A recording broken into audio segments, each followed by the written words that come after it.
Town. We're here live with Chef Jonathan Contes from Mosaic. He's agreed to show how to take some of the local produce that we're growing here on Long Island and share it with you so you can do it at home. Today we're doing asparagus. And Jonathan, what are you making? I'm going to make something fairly simple, just an asparagus style Caesar salad. I'm going to do it with some fresh watermelon, the kind of more traditional, just classic Caesar dressing. And then we have some Parmesan croutons we will add towards the end that are slowly toasting in the oven. So, wow, sounds like restaurant quality stuff to me. It's sure simple. We're going to be able to do this at home? Yes, absolutely, Okay. 100%. So if it's cool, we just kind of start out with a Caesar dressing. Some people like to add anchovies themselves into the dressing. I find it to be a little more overpowering. I'm a little more of the Worcestershire school, and then maybe anchovies on the exterior. We will forego that today, though.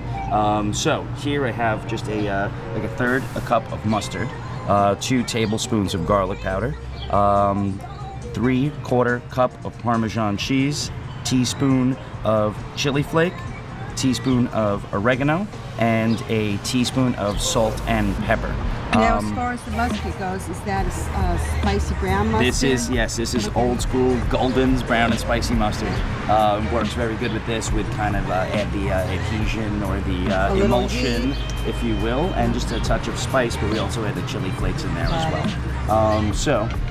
In addition to this, we will add red wine vinegar, 1/3 cup of red wine vinegar, 1/3 cup of Worcestershire sauce. I do add a cup of a neutral oil. You can use canola oil, you can use peanut oil if you like, avocado oil, which avocado oil can be a little thicker and a little spicier. Safflower oil is also very good, but I'm going to go ahead and add a 1/2 cup of safflower oil. And just a little bit, because it does retain a little spiciness when you do mix it up, is some of the extra virgin olive oil, but it will bring fruit to the table and kind of do away with the bitterness. So the asparagus itself, we have a couple really nice local places around here. But that's what's happening right now on the East End. There's a lot of asparagus, a lot of strawberries. Certainly. I think Ramps have come and gone, and yes. but they were spectacular this year. There's a lot of theories out there as per the asparagus. Some people snap, and then some people cut. And it really, I don't find too much of a difference between the two. The outcome is the same. In a higher end restaurant setting, we would even probably trim this further after. But I am a big advocate of the peeling, both celery, asparagus, rhubarb, things of that nature. And you have to go too crazy. Because it's the outside that contains most of the fiber. Yes, those fibrovascular bundles on the exterior. So just to take some of the larger heads off, especially if they're a little lower towards the base. When you're talking heads, those are those little leaves that can be spiky, like an artichoke kind of thing going on. Exactly, and they are in the same family, artichokes and asparagus. So what you want to do is just give it a very light peel, and then you would blanch it literally for like 15-20 seconds. For those of us that don't know what blanching is, you just want to give a 2-sentence explanation. Yes, rolling hot, salted, boiling water. For 15 seconds. Okay. Asparagus is very thin, it's very tender. You can eat it completely raw, but I do find that some of the sappiness is taken out of it, and it does kind of sweeten and exacerbate the actual asparagus flavor with that little quick blanch. 15 seconds, hot rolling boil, in and out. And then in ice water. Yes. And then, yes, you would shock it in ice water, which stops the cooking process. And keeps it nice and pretty. Certainly. Yes. So, very simple, very easy. Now, I'll just describe the croutons to you briefly. What I did is I just, in a non-stick pan, I just sauteed them in a little butter and olive oil on both sides until they're golden brown. Then I added garlic powder, a little salt and pepper, and then laid out Parmesan cheese in the bottom of the pan and put the croutons on top.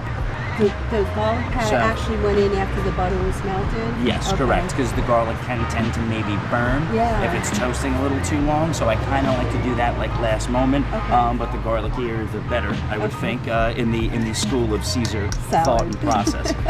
So I'm going to add a little arugula here, and then some of the fresh milk. Also, another very important part of just about any salad, but more specifically Caesar salad, would be a bit of red onion. You do find that red onion is a little sweeter, a little less sulfurous. If you do, prefer something a little stronger, you can use a regular proper Spanish onion. You could use even sweet onion, Scallions. Vidalia onion, scallions. Perhaps never did that before. That'll be my next trip. Oh, look at that. But so I say the thinner, the better when you're slicing them. Some people do store them in cold water, which Takes also away some takes of the away a frying little more of that. So even kind of after you do slice them, you can soak them if you have like a little bit of an aversion to onion. Right. Even if you added a little salt to that water, that would Takes kind a of little take away. strength Yes, away from the onion. exactly, precisely. Feel the So. power. Yes, so that indeed. I'm gonna go grab the croutons and then we'll just plate this here, and if you give me a brief moment. Got the bread. So yes, we do have the croutons, as I said before, kind of toasted on both sides, and then a layer of Parmesan down. So you now, have like a as little this frito. cools, How cool is this that? turns into an unbelievable, very crispy topped Frito, crouton. Exactly. Lovely. So here we are. I will leave that there just for one moment. We're going to start with just a small bed of the arugula. Just going to add a bit of salt and pepper. And we'll start with just a touch. So how do you know how to dress the salad? That's always like you don't want to overdress it and You turn don't want to it. overdress it. As long as there's like a little light coating, you can always add a little dressing on the side, especially when plating Okay, or gotcha. doing something a So bit we're more thinking formal. maybe feathers on a cloud. Yes, or how about a light rain? How about a light A rain? light rain, A okay. light rain. So, just gonna dress that one bit. Then I'm going to go ahead and How add. awesome. All of those go on one plate, or I mean, why not?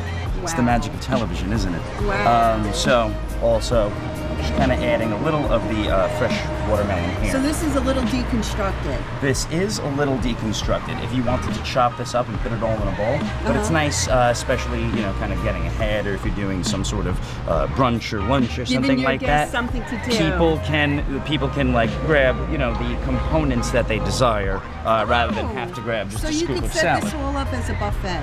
Certainly.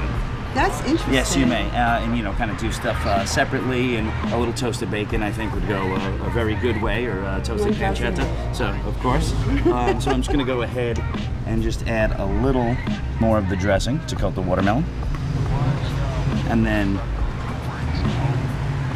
we will separately. So that's like season kind our of your asparagus. special combination of salt and secret ingredients. That over there? is literally just salt, cracked pepper, and garlic powder. Okay. In a certain ratio, it's kind of like a 3-2-1/2 kind of thing, or should I say a 3-1/2? So 3 on the salt, 2 on the other stuff, and maybe half on the garlic. That sounds about right. Unless you're a real garlic fiend, you can do whatever you want at that case. But here we are. Beautiful. Look at that. So, just add a little more onion here. And simple, Voila. easy. Look at that. And you get nice plating with the height from those croutons. Absolutely. Good This base. is definitely like maybe a plate for 4. It could be, unless it's the only thing you're eating for lunch, then it's perfectly suitable. But yeah, so this could be a great side dish. You could, put a steak on the grill and just do this on the side, or like roast a chicken and just do this on the side. Summer's coming. This is a really nice, fresh way of, you know, presenting a Caesar salad that gives it a little more of a late spring, summery edge to it.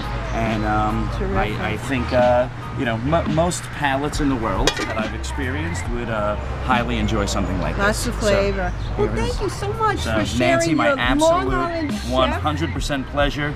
chef knowledge, people. Long Island, get out there. Pardon my Go simplicity, visit but your farmer, your farm stand, your farmer's market. right. Get yourself some asparagus, apply Jonathan's knowledge, and have a great meal. and don't limit it to any specific ingredient. If you don't have asparagus, use zucchini. If you don't have arugula, use romaine. Use what you have, use what's available. That is what's key in the world of eating.